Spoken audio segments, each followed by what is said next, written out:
Here's something I've started to notice and I wish I hadn't. Hunger. Not famine, not the kind that happens far away in somebody else's moral geography, but the local, ordinary kind. The Canadian kind. People my age, people with degrees and jobs and decent grammar, are telling me they're skipping meals. Not for fitness, not for faith, for money. They can't afford to eat. I can't either some days. The fridge is an echo chamber. You learn to time your hunger to your bank balance. I tell myself I'm intermittent fasting. Really, I'm just broke. I'm lucky in one sense I have family who help, but even they are strained now. It's become a national sport, this private juggling of who helps whom survive another week. The rich are fine, of course. They're always fine. And the government seems content to treat our collective malnutrition as a kind of character-building exercise. Since COVID, we've all been living in the aftermath of the great economic adjustment.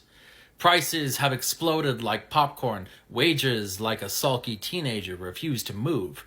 Jobs today pay roughly what they did when I finished university, except everything costs double. We've achieved a kind of anti-progress. The more you look, the less you have, and yet, from the marble lips of economists, we're told that to keep life affordable, pay must stay low. Affordable for whom exactly? Walk into a grocery store and you'll see what I mean. Every aisle is a battlefield. You do mental math over cans of beans.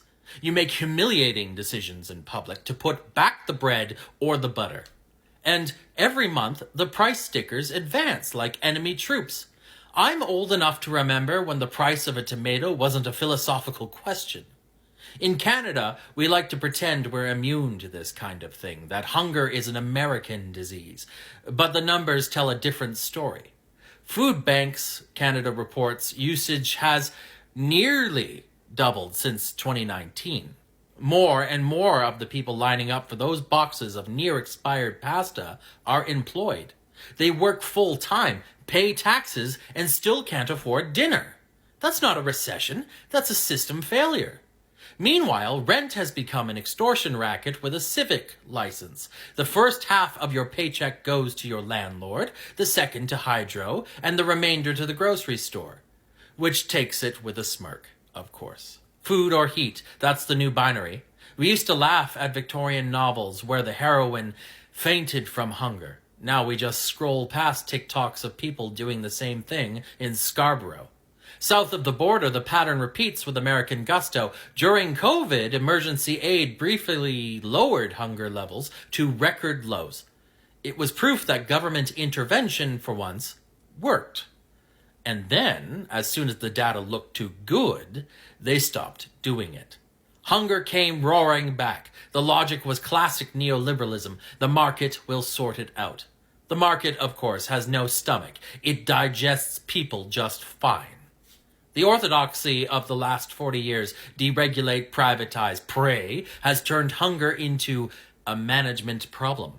Food is treated like a consumer good, wages like a suggestion, and poverty like a personal failure. Charity picks up the scraps. Food banks were meant to be temporary. They become permanent architecture, monuments to a broken economy. The irony is obscene. In the richest nations on earth, we built a parallel welfare state out of tin cans and volunteer hours. I don't believe lobbying will fix this. The political class is serenely insulated from the problem. Their grocery bills are reimbursed, their meals expensed. They'll tell you they're monitoring the situation, as though hunger were a weather pattern. What are we to do? March on Loblaws? The truth is, no one's coming to save us, so we'll have to feed ourselves, won't we? Literally. That might mean neighborhood food co-ops run by the people who buy from them, selling at cost and refusing to play capitalism's little pricing games. Or public kitchens. One free meal a day, no paperwork, no shame. The infrastructure is already there, schools, churches, community halls. It would cost less than one fighter jet. Or maybe we need a job guarantee that includes growing and cooking food. Pay people to feed people. The economics of it are embarrassingly obvious.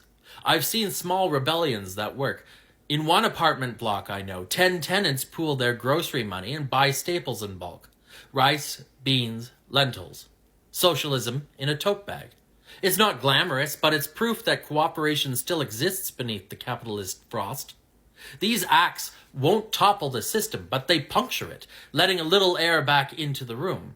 The phrase food insecurity is bureaucratic cowardice. It means hunger, and hunger is degrading. It turns you into a creature of calculation, timing your next meal like a junkie waiting for a fix. It makes you stupid, fogged, ashamed. And it shouldn't exist here, not in a country that can build condos for ghosts and pipelines to nowhere. This isn't just an economic crisis, it's a moral one. We've mistaken efficiency for virtue. We built an economy that treats survival as a luxury item, and we're supposed to call it progress. But a society that can't feed its workers isn't rich. It's decadent. I don't want a handout.